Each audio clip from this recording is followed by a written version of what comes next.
बिस्मिल्लाहिर्रहमानिर्रहीम। असल बात के साथ मैं हूँ इकबाल जंजुआ। नाज़रीन, कहते हैं जिस दरिया को मूसा ने पार किया था उसी दरिया में फ़िरौन डूब गया था। ज़रूरी नहीं है कि आप पीछे सदियों से, बरसों से,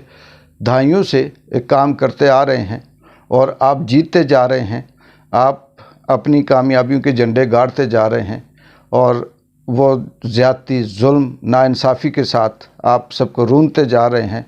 और ज़रूरी नहीं कि जब आपकी बारी आए गुज़रने की तो आप वहाँ से गुज़र सकें। अगर हम पाकिस्तान की सियासत की थोड़ी सी भी सूरत हाल देखें तो हमें अफसोस होता है कि पिछले 8-9 महीनों से अब तक एक अजीब सी सूरत हाल है। कभी कोई गिरफ़्तार होता है, कभी कोई रिहा होता है, कभी कोई वीडियो आती है, कभी कोई ऑडियो आती है, कभी किसी पे इल्ज़ाम लगता है। लेकिन ये सारा हेर फेर सब कुछ सिर्फ़ और सिर्फ इसलिए है कि रिजीम चेंज के नाम पे जो हुकूमत आई थी इसको किसी न किसी तरह से कामयाब करना है। चाहे इसके 100 टुकड़े इसके साथ जोड़कर इसको मुकम्मल करें, इसके साथ जितने मोहरे मिल सकते हैं मिलाएं, जितने मुनरिफ़ अरकान हैं उनको इनके साथ मिलाकर इसको कामयाब करें और इमरान खान को नाकाम करें।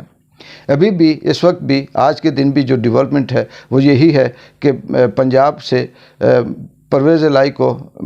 मुकम्मल तौर पर थ्रेड्स दी जा रही हैं और वो भी गाय बगाए ये इशारे दे रहा है कि वो असम्बलियाँ भी नहीं तोड़ेगा और लगता है कि 2-4 दिन के बाद वो इमरान खान का साथ देने से भी इनकार कर दे। इसकी वजह ये नहीं है कि वो अपने आप को ज़्यादा कामयाब समझता है या मकबूल समझता है, ऐसा नहीं है। काफ लीग बेसिकली इस्टेब्लिशमेंट का मोहरा है और जैसे इस्टेब्लिशमेंट कहेगी वो वैसे ही करेंगे। और आने वाली दौर में काफ लीग हो गई, पंजाब में एक आध और कोई बाप पार्टी टाइप कोई इस तरह से MQM टाइप कोई चीज़ बनाकर उनको भी बीच में लाएंगे, सीटें तोड़वाएंगे, PTI के वोट बैंक को कम करेंगे। पंजाब के अलावा सिंध में भी यही काम जारी है, अंदरून सिंध में भी इसी तरह से हो रहा है और बाकी KPK में भी ये जो सारा सिलसिला है पॉलिटिकल इंजीनियरिंग जो हो रही है वो की जा रही है। ये इसलिए नहीं की जा रही कि मुल्क की कोई हालत बेहतर होगी या मुल्क तरक्की करेगा या मुल्क इकनॉमिकली बेहतर होगा, इसलिए नहीं की जा रही। ये इसलिए भी नहीं जोड़ तोड़ हो रही कि मुल्क में कोई बहुत अच्छा मुस्तकबिल होगा या ये एटमी क़ुव्वत बन जाएगा या ये इंडिया के साथ या दीगर दुश्मन ममालिक के साथ बेहतर मुकाबला कर पाएगा या अफ़गानिस्तान से जो दहशत गर्दी सर उठा रही है उसमें इसका कोई बड़ा अहम रोल होगा, इसलिए नहीं। ये सिर्फ इसलिए कर रही है कि इमरान खान जो पाकिस्तान तहरीक इंसाफ के चेयरमैन हैं, जिनकी जमात पाकिस्तान तहरीक इंसाफ है, उनको नाकाम करना है और तहरीक इंसाफ को फ्लॉप करना है, उसका वोट बैंक कम करना है। जितनी मकबूलियत हो उनकी नज़र में ये है कि उसको 50-60 सीटों तक लेके आएँ या 70 सीटों तक लेके आएँ, उसके बाद ये फिर टोटे जोड़कर उसको फिर अपने मातहत करके उसको हुकूमत दी जाए ताकि उसे हर बात मनवाई जाए। लेकिन मेरा ये यकीन है जितने भी तज्ज़िये तबसरे इस वक्त तक जो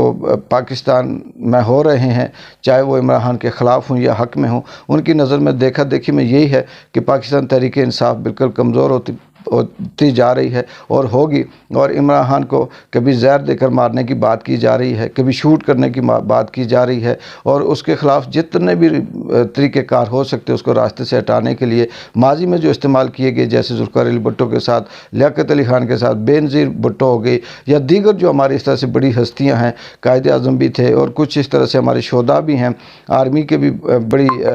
नामवर शख्सियात को शहीद किया गया,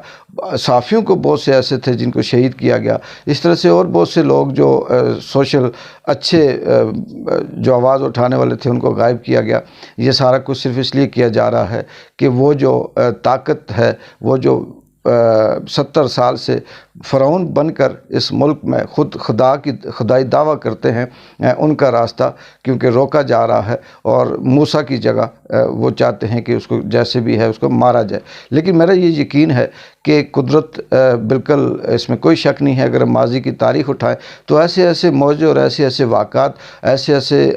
हादसात हमने देखे, सुने और पढ़े हैं जिसमें बिल्कुल जितने भी दुनिया के जो पेशन गोइयाँ करने वाले थे, जो सितारे थे, जो एस्ट्रोलॉजिस्ट थे, जो ये तब्दीलियों का इशारा देने वाले थे, उनकी भी बातें गलत हो गई क्योंकि कुदरत जो फ़ैसला करती है वो किसी को नहीं पता होता। وہ وہی جانتی ہے۔ قدرت کا فیصلہ اس وقت سامنے آتا ہے جب موسیٰ دریا کراس کرتا ہے اور پیچھے فرعون جاتا ہے اور فرعون وہاں پہ غرق ہو جاتا ہے۔ مجھے یہ لگتا ہے کہ اگر یہ ملک پاکستان واقعی اللہ کے نام پہ بنا ہے، واقعی کلمے کے نام پہ بنا ہے، واقعی یہ اسلامی جمہوریہ پاکستان ہے، اسلام کا یہ ملک ہے، تو مجھے یقین ہے کہ اب ان فرعونوں کی آخری جدوجہد ہے، آخری سانسیں چل رہی ہیں، اور یہ اب اسی دریا میں ڈوبیں گے جس دریا کو یہ پار کرنے کی کوشش کر رہے ہیں، کیونکہ اللہ کی لاٹھی بے آواز ہے۔ ایک دفعہ عمران خان کو اگر اللہ تعالیٰ نے بچا لیا اور آئندہ بھی وہ بچائے گا۔ اس سے پہلے اگر لوگوں کے دلوں میں اس کے بارے میں نرم رویہ تھا، اب بھی نرم رویہ ہوگا۔ 70-80% اگر پہلے بھی ووٹر اس کے ساتھ تھے، اب جو نئی نسل سامنے آ رہی ہے اس میں وہ 90% بھی کراس کرے گا۔ مجھے لگتا یہ ہے کہ پاکستان میں اب وہ اسٹیبلشمنٹ، وہ فرعونیت، وہ لاقانونیت تھوڑا ہی عرصہ رہے گی، اگر یہ اس ملک کو واقعی اللہ کی رحمت سے بنایا گیا ہو۔ اگر یہ وقت گزر گیا، یہ چیز نہ ہوئی، عمران خان کو راستے سے ہٹا دیا گیا اور ان کو کسی نہ کسی طرح سے نقصان پہنچا دیا گیا، تو پھر عام آدمی، جو آنے والی نسلیں ہیں، وہ بھی اسی طرح غلام رہیں گی، اور اس ملک میں 100 200 400 بندہ ہی حکمرانی کرتا رہے گا، وہی اس کو لوٹتا رہے گا، وہی اس کو ایک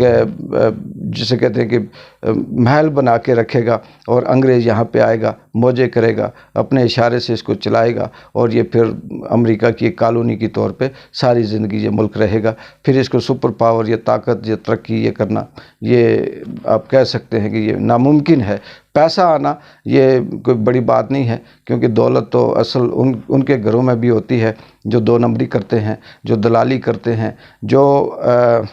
سودے کرتے ہیں ضمیروں کے، ان کے گھر کیونکہ دینے والے بہت ہوتے ہیں، لیکن وہ ان کو ترقی نہیں کرنے دیتے، ان کو عزت نہیں دیتے۔ دولت ملنا، IMF کا قرضہ ملنا اس ملک کی ترقی نہیں ہے، بلکہ یہ ترقی ہے کہ یہ ملک اپنی جمہوریت سے، اپنے عوام کے ووٹوں سے حکومت بنائے اور اس کو چلائے۔ اقبال جنجو کو اصل بات سے اجازت دیں۔ اللہ حافظ۔